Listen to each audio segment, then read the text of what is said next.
Tokyo is trying to reach Nagasaki. Nobody answers. It is 11:30 in the morning on August 9th, 1945.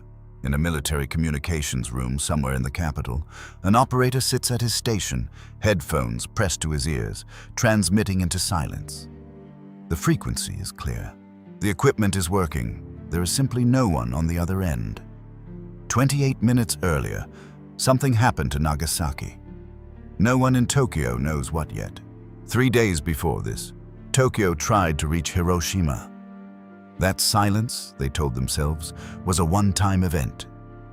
The Americans had built one weapon, used it, and spent it. The war could still be won.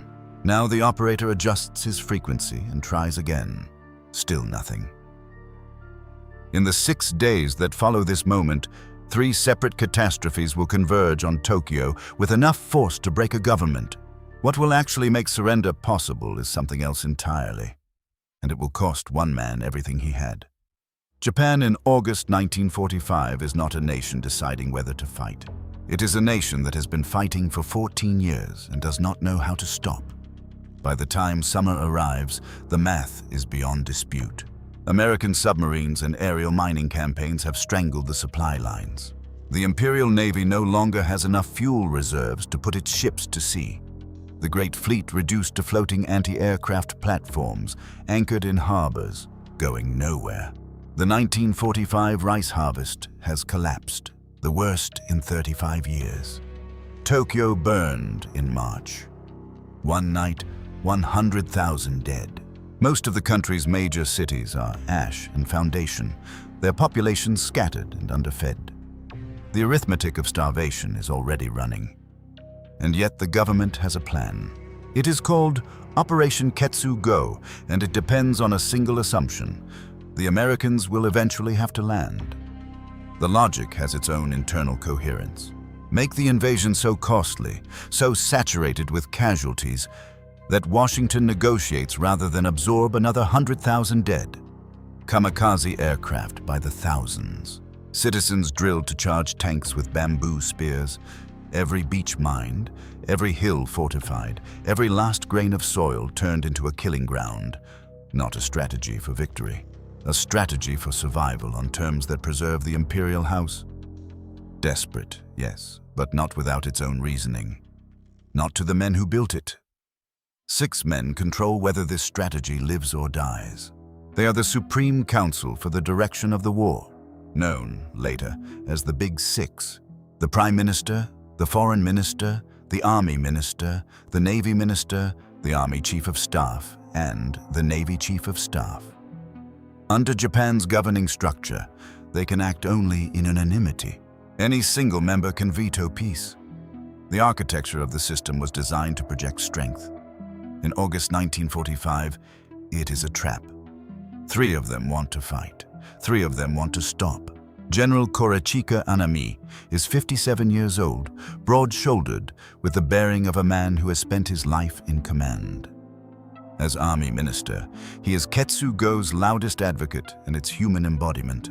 He wears the uniform of the Imperial Japanese Army the way other men wear their names. He has never questioned whether Japan should fight, only how and with what ferocity. He is about to be placed inside a situation that those questions cannot answer. Across the table from him, in every meeting that matters, sits Foreign Minister Shigenori Togo, a career diplomat, trim and precise with wire-rimmed glasses and a reputation for bluntness unusual in these rooms. He was brought back into government because the peace faction needed someone who understood what the Potsdam Declaration actually offered. He understands it. He has read it with a lawyer's precision. And he is not afraid to say, in a room full of generals, exactly what the numbers say. By August 9th, these 6 men have not reached agreement. One word from any one of them ends the possibility of peace. Before either side can move, the peace faction is operating on an assumption that is already dead. For months, Japan has been sending diplomatic overtures to Moscow. The logic seemed sound.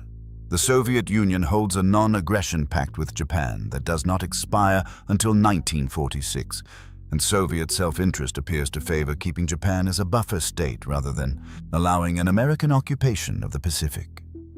If anyone can broker a negotiated peace, one with conditions rather than unconditional surrender, surely it is Moscow.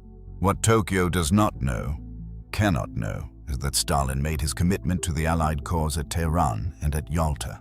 While Japanese diplomats have been waiting for a Soviet reply, nearly 1.5 million Soviet troops have been quietly redeploying from the European theater to the Manchurian border. Roads surveyed, supply chains finalized, timetable set. Every week, Tokyo spends waiting for Moscow as a week the Soviet military spends advancing the clock. The trap has been set for months. Japan is walking into it blind. Then there is the question of Hiroshima. On August 6th, at 8:15 in the morning, the Enola Gay drops an atomic bomb on a city of 340,000 people. Confused reports reach Tokyo that afternoon. And then, remarkably, almost nothing happens. The Army and Navy offer something close to a collective shrug. The argument, at the highest levels of government, is that Hiroshima was a singular event. The Americans had built one weapon, used it, and the board was unchanged. The Supreme Council does not convene a formal meeting. 3 days pass. There is, however, one private exception. On the afternoon of August 8th, the Emperor summons Togo to his residence. What he says in that meeting will become one of the most consequential private conversations of the war. He tells the foreign minister the situation is becoming impossible. The war must end. He has made his decision. His government has not. In the early hours of August 9th, a B-29 superfortress named Boxcar lifts off from the island of Tinian. In its belly sits Fat Man, 10,000 pounds of bomb, mustard yellow, nearly 5 feet across, signed by 60 personnel before loading. Major Charles Sweeney is at the controls. The mission is to deliver the second atomic bomb to its target. The target is Kokura. The mission is already failing before it clears the runway. A fuel pump malfunction has left roughly 600 gallons of fuel inaccessible in a reserve tank. Fuel they cannot use, weight they must carry. Over the rendezvous point, Boxcar circles for 45 minutes, waiting for a photography plane that never arrives. Fuel burning, the margin narrowing. Over Kokura, smoke. The night before, 224 B-29s firebombed the nearby city of Yahata, and the drifting haze is now sitting over the Kokura arsenal. 70% cloud cover. Sweeney makes one ball run, then a second, then a third. Anti-aircraft fire is finding their altitude. Japanese fighter direction radio is coming alive below. The aiming point stays hidden. Boxcar turns for Nagasaki. Nagasaki is also covered. Sweeney is looking at overcast sky, a nearly exhausted fuel reserve, and a bomb that cannot be brought home. He is preparing to turn for Okinawa, to abort, to carry the weapon back, when, at the last possible moment, a gap opens in the clouds. Bombardier Captain Kermit Beahan looks through his sight. I can see my target. At 11:02 in the morning, Fat Man detonates above the Urakami Valley, 1.5 miles from its intended aiming point. The hills of Nagasaki, the same hills that make the city a natural bowl, an ancient port, the most Christianized city in Japan, contain the blast. The Urakami Cathedral, the largest Catholic cathedral in Asia, is destroyed in the first second. The cloud rises to 60,000 feet. Fat Man is 40% more powerful than the bomb that destroyed Hiroshima. It kills roughly half as many people. The hills save tens of thousands of lives.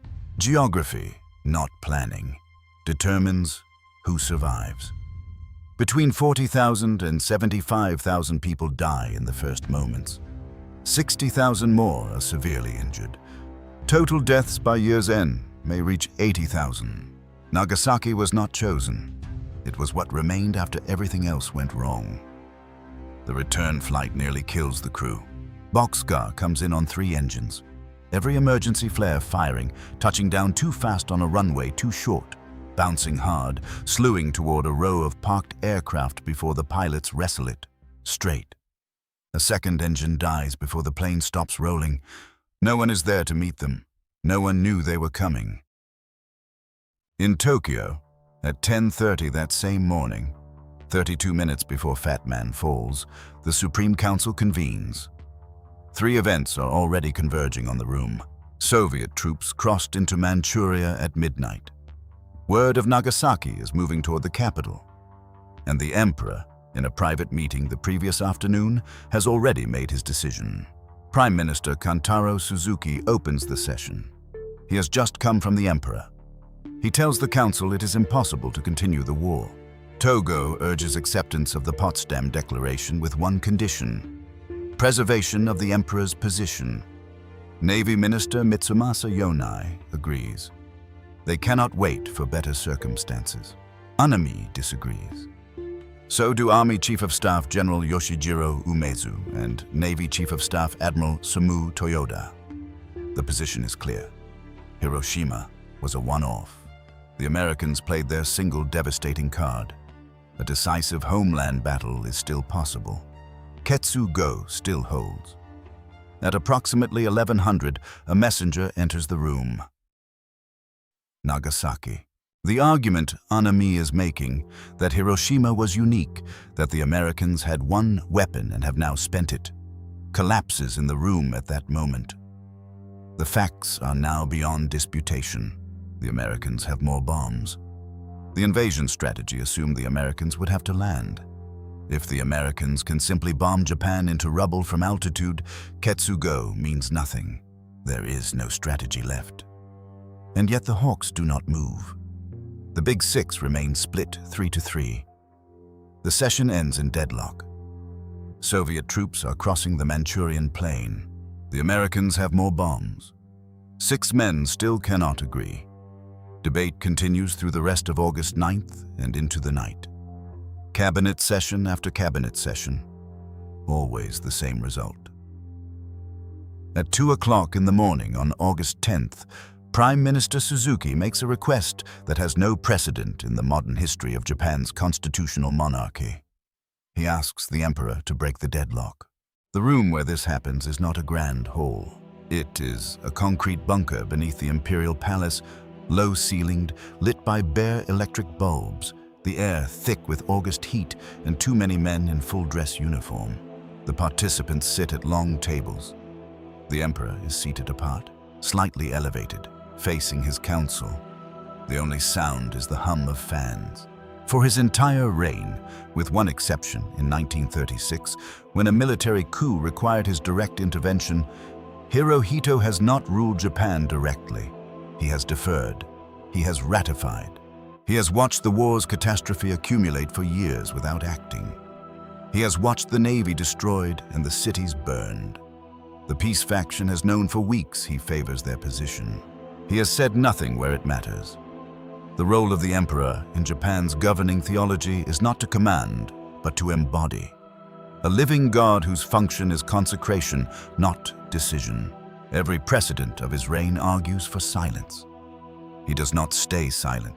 The emperor speaks softly. He has given serious consideration to the situation at home and abroad. He has thought about the soldiers already dead, about what continuing will require of the people who remain, about what Japan will be if the fighting goes on until there is nothing left to protect. He announces his support for Togo's single condition, and then, in a voice multiple accounts will later describe as barely audible but unmistakable, "The time has come when we must bear the unbearable." He weeps during his remarks. The men at the table weep with him. By morning, his decision is official government policy. Japan will offer conditional surrender, with the single requirement that the emperor's position be preserved. It is not the end of the crisis. On the morning of August 10th, the Japanese Foreign Ministry transmits its conditional offer of surrender to the Allies. At the same moment, General Anami issues a statement addressed to the army. It calls on every soldier to fight to the last grain of rice. It is printed in newspapers. It reads like a declaration of total war. The army is 3 million armed men who do not yet know their government has offered to surrender. If that truth surfaces before the emperor has spoken publicly, before the offer has been accepted, before there is anything certain to announce, The coup that the peace faction has feared for weeks becomes immediate. Anami is buying time. He is also still hoping the terms can be improved. The Allied reply, the Burns note, does not give him those terms.